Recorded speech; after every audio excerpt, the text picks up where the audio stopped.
Okay, guys, welcome back to a new video here, and it's over. It's officially over. We talked about it yesterday. I basically said it was done, but the official fall of the Assad regime is here. I mean, unbelievable offensive by rebel forces here. And if you see the map, guys, we've been showing the map over the last few days where there's still quite a bit of red.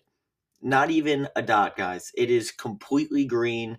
The Assad regime has collapsed. There's not even a small stronghold anymore. The one thing that is interesting about the map, if you can see, there's a little bit more blue here on the bottom. We're seeing reports of Israeli airstrikes, guys, in a number of places, which is interesting and something to keep aware of and note.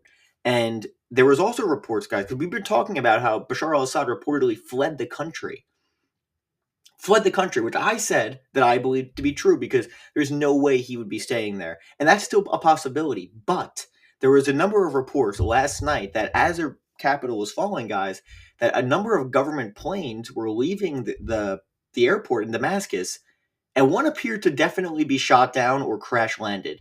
Now, there is speculation that it was President Assad because at the same time this was happening, there was other reports that, oh, he was fleeing the country now. Again, it's a fog of war. It's impossible to know.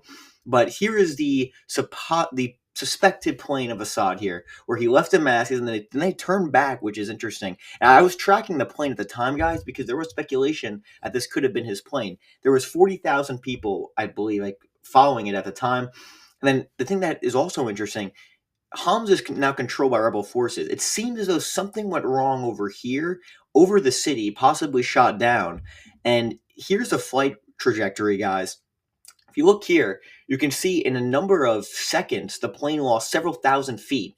Uh, and then it just went off the radar. So it most likely crashed. Now, the thing is, it's impossible to say if he's on the plane or not, because according to many reports now, he's in Russia, which is what I said yesterday, guys. I suspected he had fled the country to Russia already. But it is the fog of war, and you can't rule anything out, because something did happen to this plane, and it was a Syrian Air Force 76 jet from Damascus International Airport.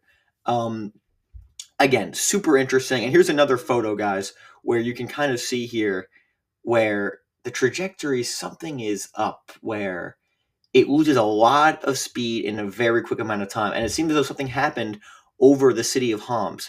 Now, again, it remains to be seen, but it's something to note. And listen, to be honest, guys, it doesn't even matter because it's over. The regime has been toppled. The Russians have left. The Iranians have conceded it's over. I mean, this has all happened in a matter of a week or two, which is astounding, guys. Why it's a possibility this is true is there was actually two Syrian sources told Reuters that there is a quote-unquote very high probability that Syrian President Bashar al-Assad was killed last night in a plane crash near the city of Homs, with his aircraft believed to have been shot down after leaving Damascus International Airport. I don't know, guys.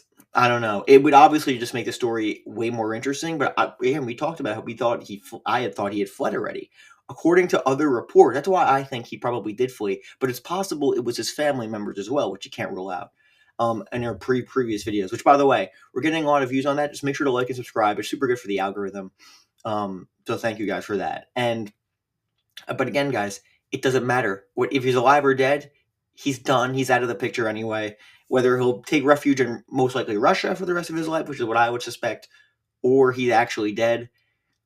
The story is the Syrian people are free, at least in the short term. Because again, there's a lot of videos of statues being toppled, and we saw that in 2003 in Iraq, guys.